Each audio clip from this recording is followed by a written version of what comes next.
my screen, I have two gray telephones. Does that mean there's some people on just by phone? Mm-hmm.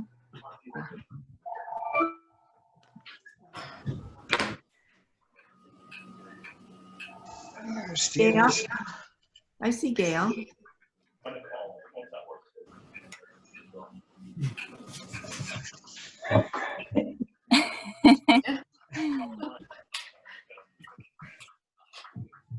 Laura, Are we starting in a couple of minutes?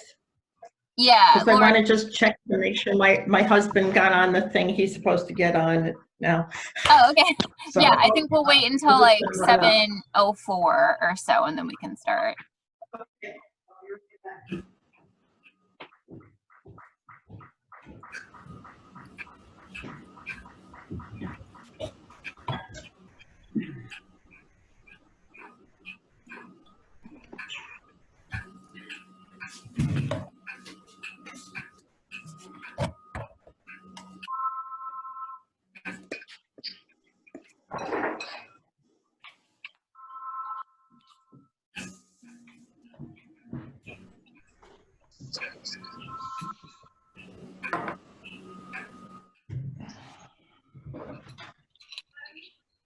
Jen, look at your phone.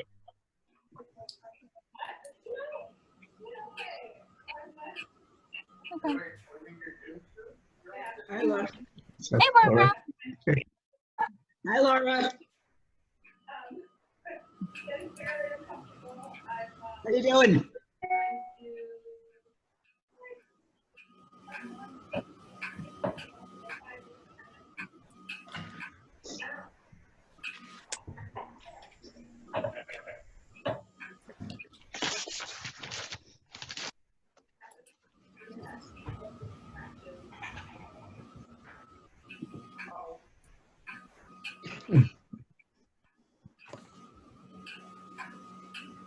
Okay, so I think we are probably at critical mass or close to critical mass. Thanks everybody for getting on today. If you wouldn't mind muting yourself while we go through, I actually have like a PowerPoint set up. So if you're on the phone, I can send you the PowerPoint after the fact because we had everybody register, actually have everybody's emails all in one spot. So that's great. But even if you're in video, if you wouldn't mind just muting yourself, because I know everybody's home, so there's lots of background noise at everybody's house. And if you're not muted, then I will mute you, and like when I'm done, I'll unmute everyone. And if you have a question, like as we're going through and you don't want to forget it, just leave it in the chat box below. If you've used Zoom, then you know there's like a little chat box option at the bottom. You just click it and enter your question in there, and I'll keep mine on so I can see it while we're going through if you have any questions. I'm just going to quickly just make sure everybody's muted. Okay, great. So let me do a screen share with everybody and show you this PowerPoint.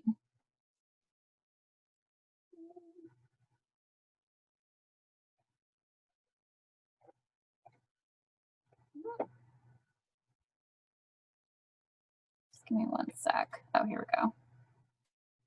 Okay.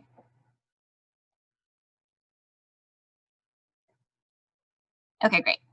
So for those of you who are on video, hopefully you guys can all see, but the real point of the PowerPoint is honestly because I feel like sometimes when you're looking at like everybody's faces on Zoom, it can sometimes be like a little bit weird, but so I feel like having a PowerPoint just sort of breaks it up so you're not just like staring at each other the whole time. But basically what we're going to talk about tonight is... Wait. Jen, just introduce yourself, especially since yours is saying Laura Bierman, so. Oh, yeah, sorry. The shared league account is under Laura's email, so it's under her name. But for anybody who doesn't know me, I'm Jennifer Wilson. I'm the Deputy Director / Legislative Director for the State League. We've been doing a ton of stuff in spite of being in quarantine during coronavirus. So we've been very busy, and part of what we've stayed busy with doing is advocacy work, mostly around funding for elections during the coronavirus outbreak, but also advocating for some of the changes that have been made in New York State to voting, which I briefly wanted to cover because I know that, you know, even though we're all home, it can be overwhelming to be looking at the news constantly, especially when it seems like it's always bad news. So here's just a quick recap of everything that's happened here in New York State related to elections and the continuing outbreak of COVID-19. So the governor did a number of executive orders. One of the biggest ones that we were pushing for was to actually move the April primary to June, which did happen. That happened back in March. But this month he did a number of executive orders related to absentee voting. So now all voters can apply to vote via absentee for the June primary.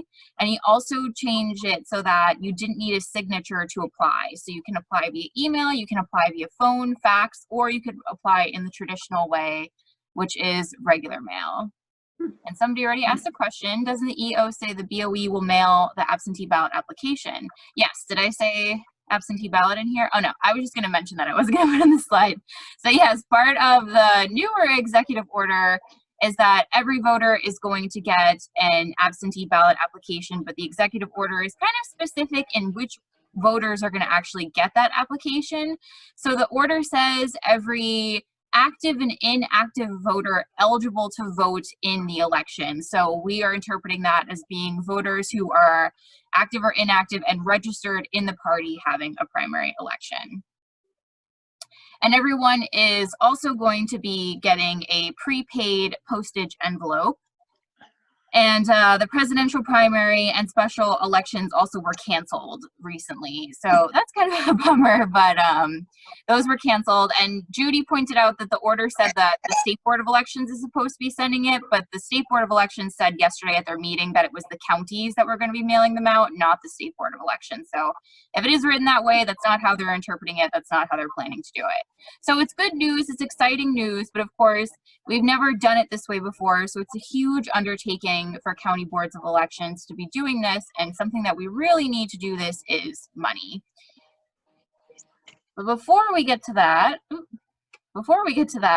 I just wanted to talk quickly about some of the things that we've been doing at the league office. Like I mentioned, we've been extremely busy in spite of being working out of our bedrooms and homes.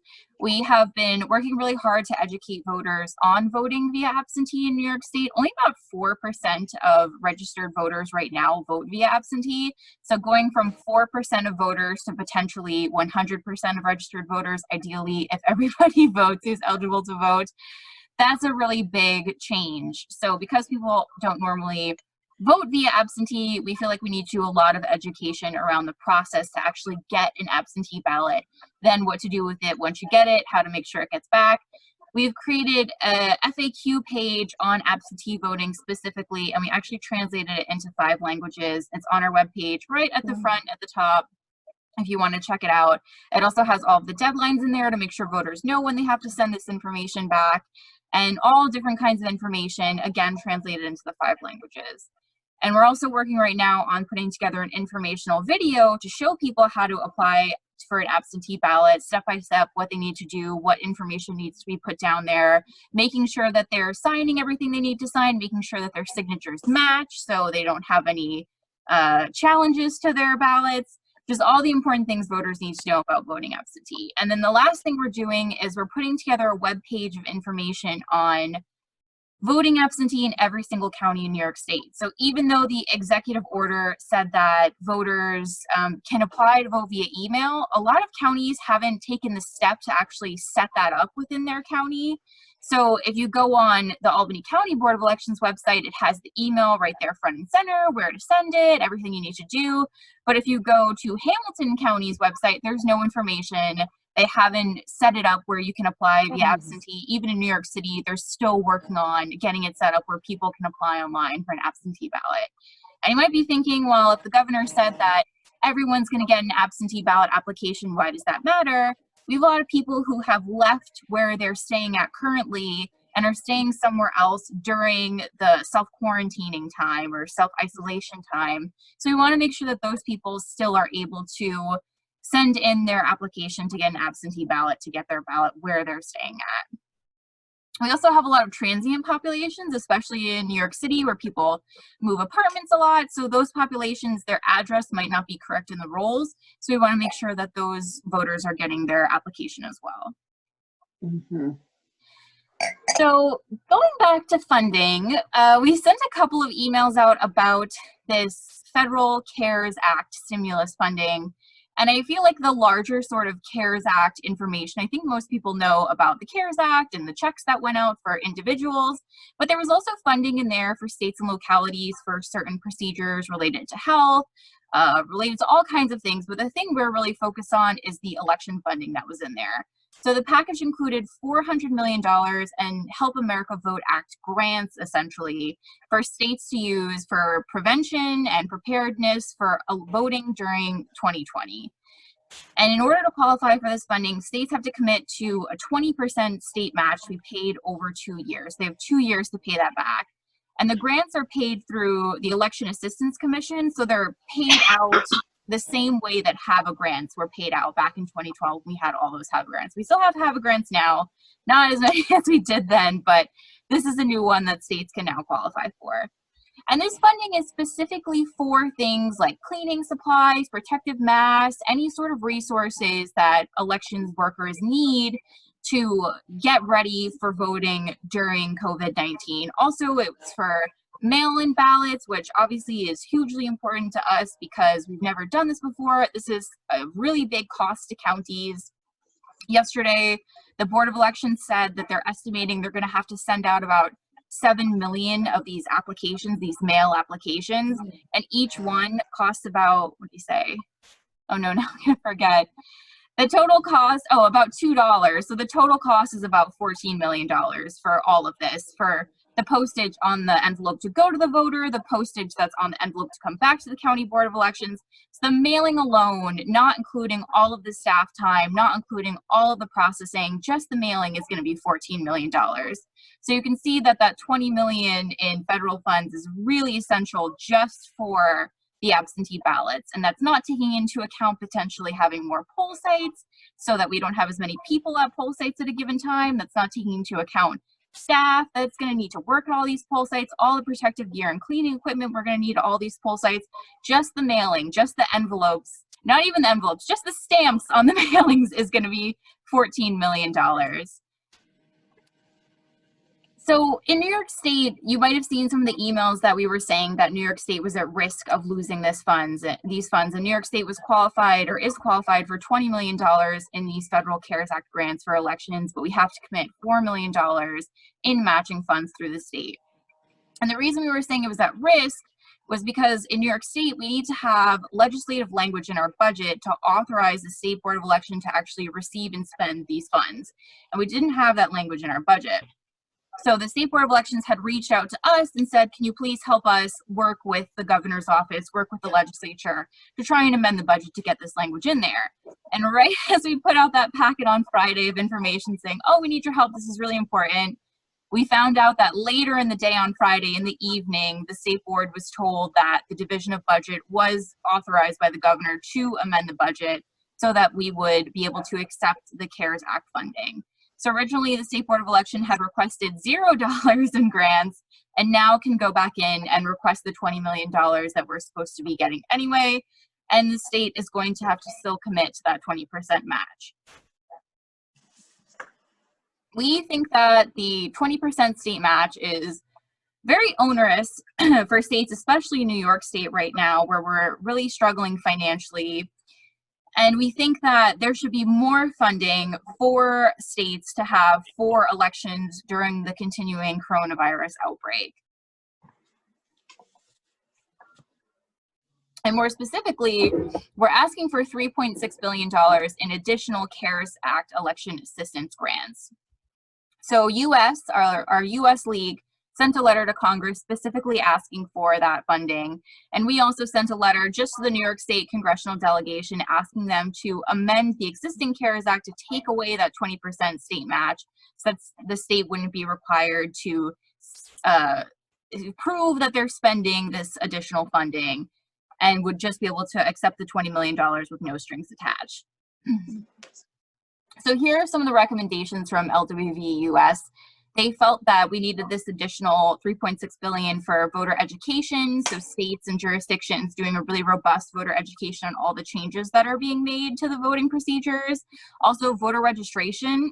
I'm sure you guys all know that trying to do voter registration right now is pretty much impossible without being able to do it in person. So they feel that we should have a universal online voter registration so that anyone in any state can be registered online. Also expanding early in-person voting. They are recommending between 14 and 30 days of early in-person voting, and of course including weekends in there.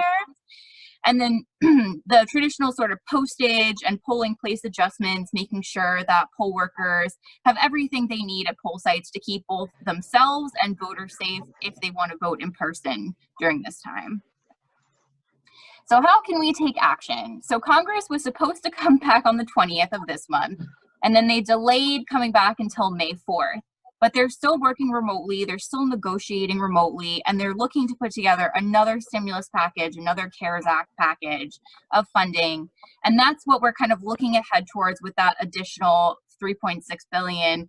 But we're still looking at the existing act as well and making sure we remove that 20% state match so that New York State is not trying to struggle over the next 2 years to pay, to show that they paid this additional money outside of the 20 million that we're being given.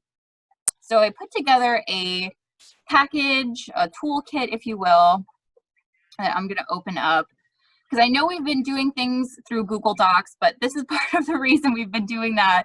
So when things change, I don't have to resend a package out a million times. I can just amend the document and have it be, you know, fixed, corrected live, really. So on this document, you can find pretty much everything that I'm talking about here. But we also have some other things like a call script and a sample email. And the great thing about these jump links at the top, and the other reason I love Google Docs, is if you click it and then you click the link, it'll bring you right to that section in the document. So like I mentioned, I have all the background I'm talking about here. I also have links to our letter that we sent to the New York Congressional Delegation and LWB US's letter that they sent to Congress. And then a sample call script and email, some sample social media posts, and also some graphics, which I'm going to make a few more to add to this as well. I know it's a little weird to try and like reach your legislator during this time, so I would definitely urge you to email over calling. I know a lot of legislator offices are closed or have really limited staff. So email and social media are definitely the two ideal ways to contact. So with that, I'm going to go back and then I will take this down so we can all see each other again and open it up for any questions that anybody might have. And I'm going to try and unmute anyone who's muted if you want to speak. Hey, Barbara. Yeah. I have a question regarding the Board of Elections sending out the absentee ballots. Mm-hmm. Are they sending them to only those who qualify for each of the primaries? Only? That was the board's interpretation of the executive order, was that only qualified voters for that election were going to get the applications. Okay, thank you. And then I see a question in the chat about the situation with early voting right now from Susan Schwartz. Excellent question. And yeah, I think right now we are still planning to have early voting. The governor said when he released his last executive order that was the plan. He still wanted to have in-person voting. But yesterday at the Board of Elections meeting, we were a little caught off guard when some of the commissioners said that they felt that we should actually be rolling back poll sites and rolling back the amount of in-person voting we were going to have. If that does become something that is more widely talked about, we will certainly come out against it. But as of right now, we're pushing to still have in-person voting and to expand in-person voting even more. And Michelle Lamberti, I'm going to try and find you and unmute you, but I see you've raised I can unmute me. Here, Oh, hey, okay. Jennifer. Sorry, I'm late and I missed your presentation in the beginning, so I don't know if you covered this. And I just wanted to confirm that the State Board of Elections is going to be sending the absentee ballot applications as opposed to the county Board of Elections. Yeah, and great question. And we did have that question earlier, and it was the State Board of Elections interpretation that it would be the counties who were sending it. So they mentioned this at the meeting yesterday, and they said at the meeting yesterday that the counties are going to be sending them.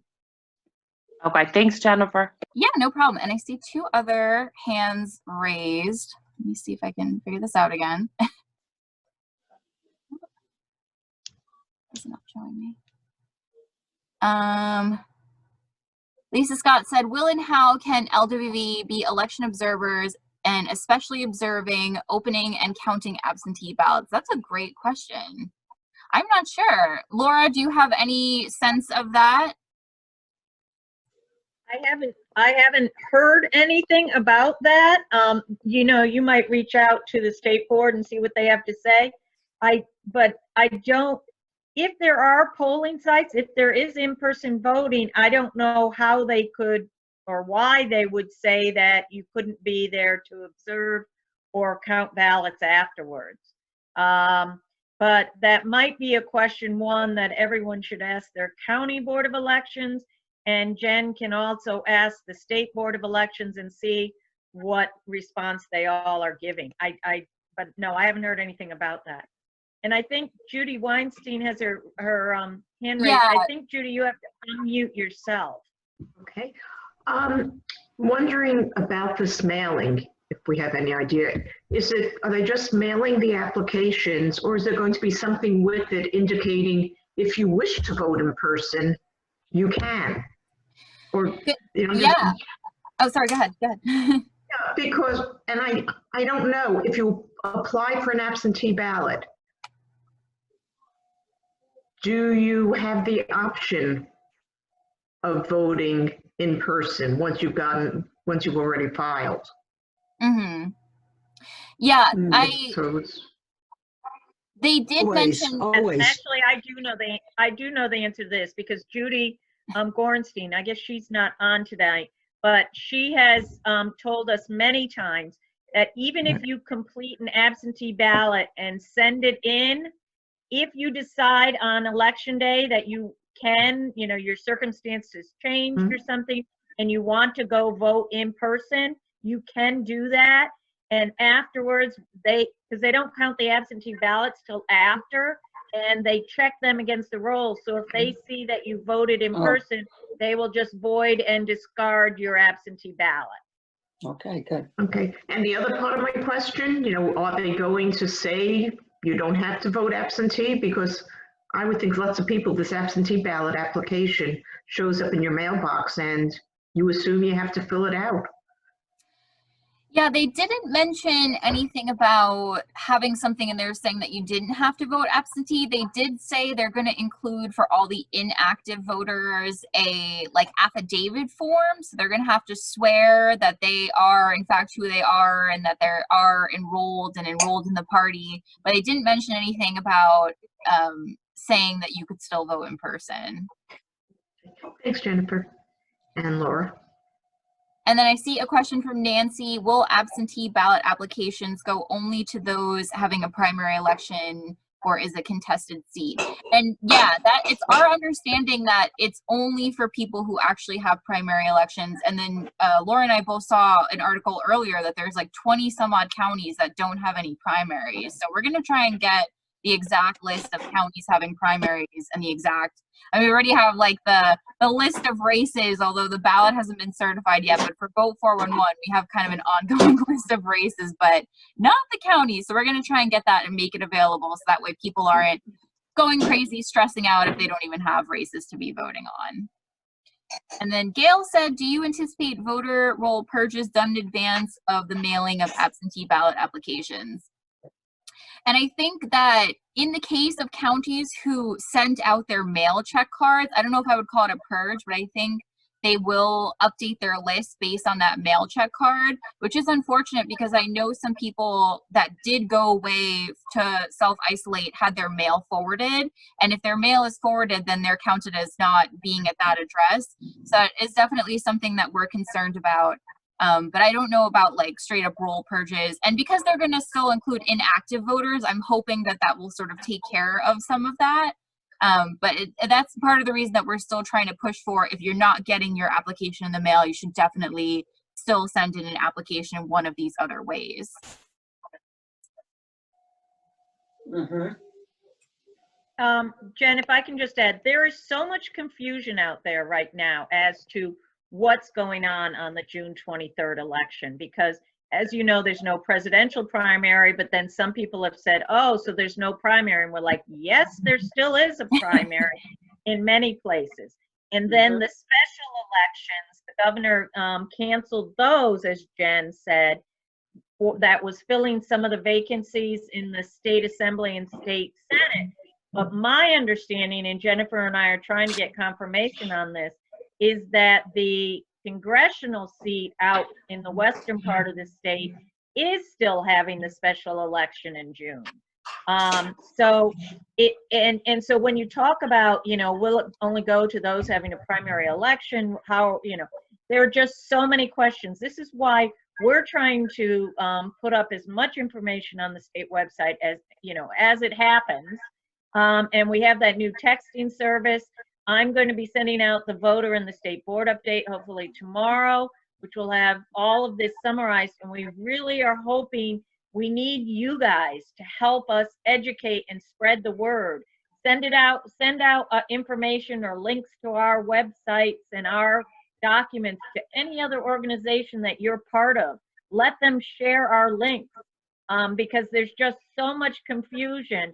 I still have seen, even yesterday I saw on something, the title said that all voters would get an absentee ballot.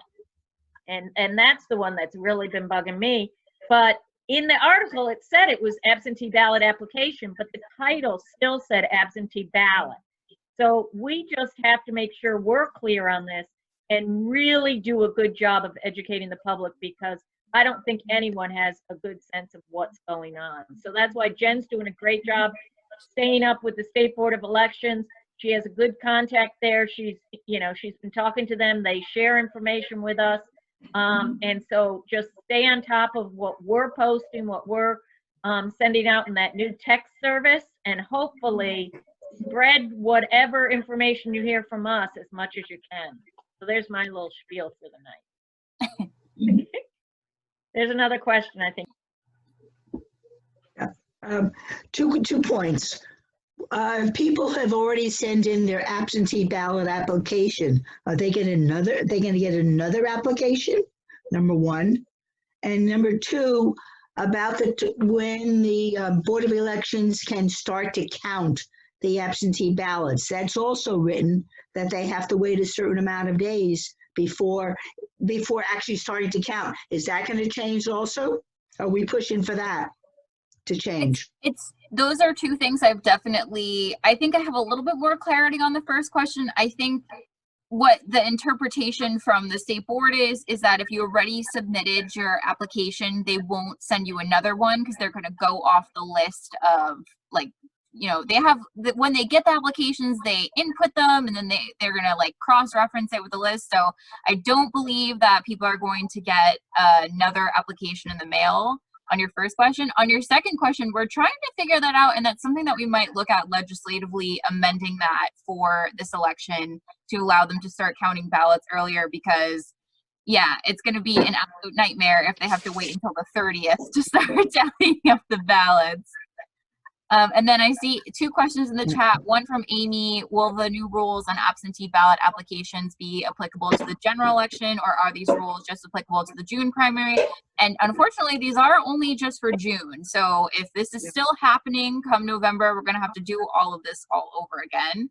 And then the next question: will resources we are provided include letters to the editor? If so, can we send without getting your clearance? And we can definitely add some letters to the editor. I can work on those tomorrow and stick them in the Google Doc as well. If you want to do one on your own, definitely just run it by myself and Laura quickly. I'm sure it'll be fine, but just so that we can make sure we sign off before it goes out under the league name. Well, let me just say one more thing on that, Jen. I think it would be great if, well, two things on it. Great if Jen, if you could pen some sample letters to the editor. But two things that everybody else should know. One is that the same letter to the editor cannot be sent to multiple papers. So Jen, when she creates templates or samples, often she'll give bullet points or something and tell you guys, to pick different pieces, because you can't have the same one go. Newspapers won't do that. So you need to customize it a little bit. But the second thing is, for those of you who are not presidents or voter service chairs on this call, you cannot write a letter to the editor in the name of the league.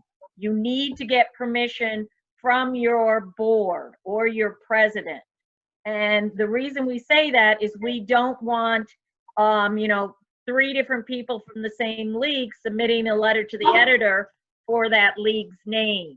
It needs to go through your president to be sent in under the name of the League of Women Voters. So just make sure you're not just doing it on your own. If you want to do it on your own, that's fine. You can send in a letter to the editor, but do not say that you're, do not leave your title as League of Women Voters. Just do it as a citizen, and that's fine. But if you're going to put the league name in it, you need to get the approval of your president.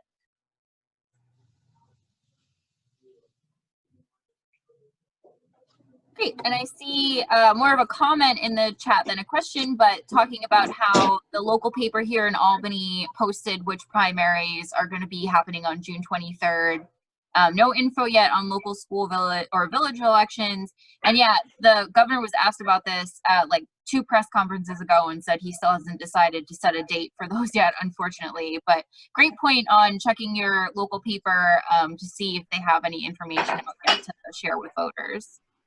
And to add to that too, sorry, Jen, because Jen and I, we're working remotely. So lots of times she's working on one way and I'm working the other. And so we're trying to connect, but I apologize for interrupting. But I am in touch with the attorney and lobbyist from the School Board Association. I've had a couple of different emails with him, and he has assured me that he will let me know when they get the confirmation for the school board elections. Now, the governor may announce it before, this guy does. Who knows how it'll happen, but I figured it was good. I stressed how we would get the word out, and so he assured me that he would get me that information as soon as he knows anything about it. Great. Any other questions, comments, burning thoughts?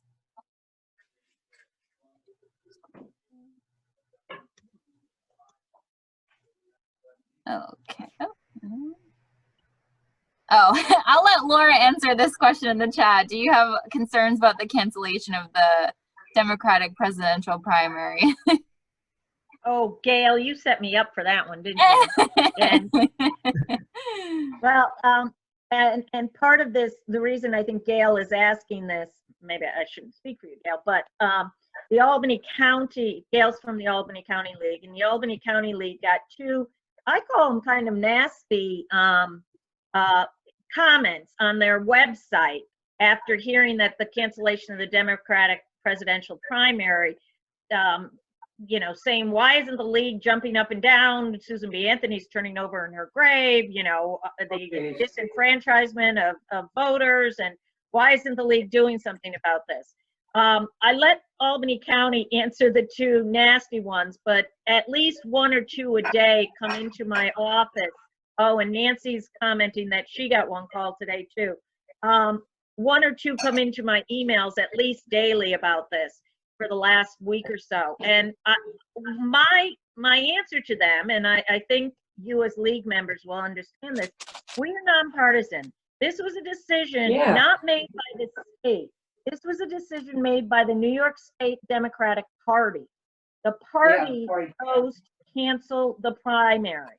It was the State Board of Elections announced it, and the 2 Democratic commissioners on the State Board of Elections did vote to cancel it, but the Republicans didn't vote, didn't have any say in it. It was truly just a Democratic Party decision. So with our nonpartisan status, we didn't want to get involved in any party decisions or affairs or anything like that. So we never took a position on this because we don't take positions on what the parties decide to do. But as I said, and so if any of you get, emails or calls or anything and you want some help in responding, certainly, send them to Jennifer and me, and we can help you, or I can send out the, kind of the standard language I started sending out on this. The two that Albany County, though, were so nasty that Jennifer and I were kind of like, I don't know if they deserve a response.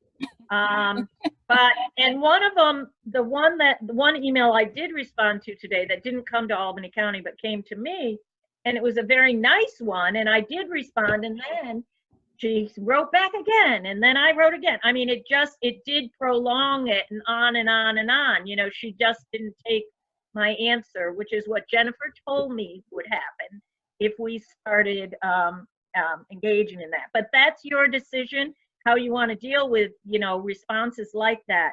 But that has been the decision at the state league is, and that, I mean, that's nothing new. We don't get involved in party decisions. And that was truly a party decision, not a state decision to cancel that. So if anyone has other questions on that, they can. Oh, it looks like Margaret's getting us onto another topic. So Jen, I'll let you take that one. Yes, and Margaret asked the 24-month repayment of the 20 million as these grants. Yes, so they'll have 2 years to not repay, but to reach their match. So they'll have 2 years to pay off the $4 million match, or not repay, but like pay to show that they paid their match, which is, I know, confusing. They're almost like identical to HAVA grants, where the state is gonna, or the feds are gonna give us this money, and then we have to, spend a certain amount to match them, like a regular nonprofit grant too. But the spending that we have to do has to be over 2 years for the 4 million, the 20%. And then Mary asked, would it be advisable to state what Laura just said on the state website? I'll let Laura answer that. Again, I don't know. Does it just encourage more comments and discussion on it? So that's why we haven't done that. And we were, but I can bring it up with the rest of the state board and see if they'd rather that we do something like that. I think Jennifer and I were getting kind of tired of the questions and decided not to. On the other hand, would that, as I think as Mary's suggestion, would that answer many of the questions, and we wouldn't have to get more questions like that? But, I don't know which way that would go. So right now we haven't put it on the state website. We can think about that if that's what, other people think is a good idea.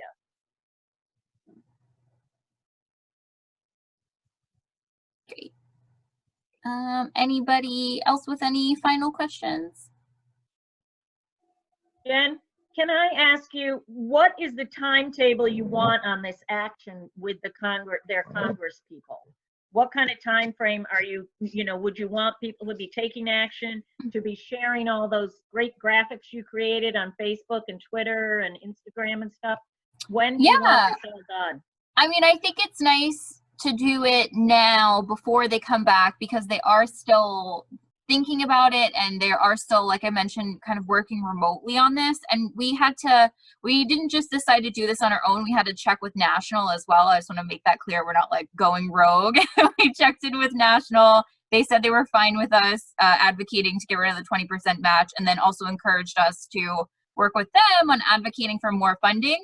So I think as we get closer to the return date in May, we'll see National getting more active on this too. So if you're not already following National's social media, make sure you follow them there. I'm sure they'll send out emails as it gets closer to. So now is a great time. Closer to May is a great time. I think it's nice to do it now since people are really thinking about the elections, because they did just cancel our presidential primary. But yeah, whenever you get a chance, we're all self-isolating, but surprisingly busy.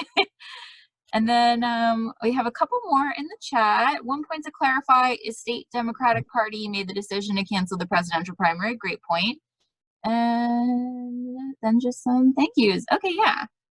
Closer to May is Friday. Oh yes, and great point. Closer to May is this Friday. This month flew by. Yes, and May 1 to 3 is the census. Nancy, do you want to say any more about that?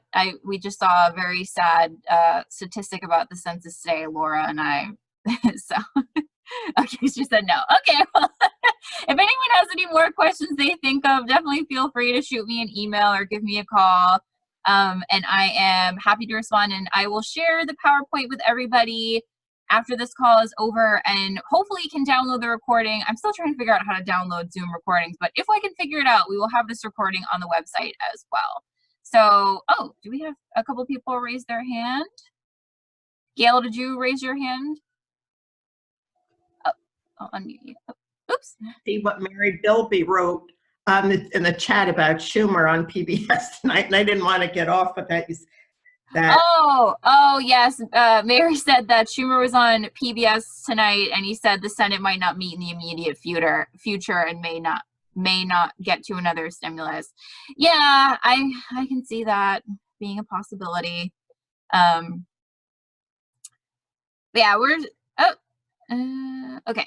Yeah, but I think it's still important to just thinking about funding in general, and like I mentioned earlier, with it being $14 million just in stamps for our primary. So kind of, driving that point home, I think is important, especially because in our state budget, we did not get any extra funding for elections this year. And our Board of Elections were underfunded by about $1.7 million. So we have a $1.7 million deficit for our elections this year. So federal funding is even more critical than ever.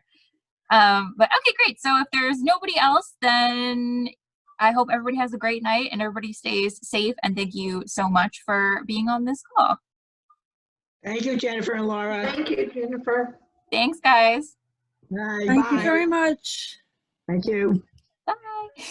Thank you. Thank you. Bye.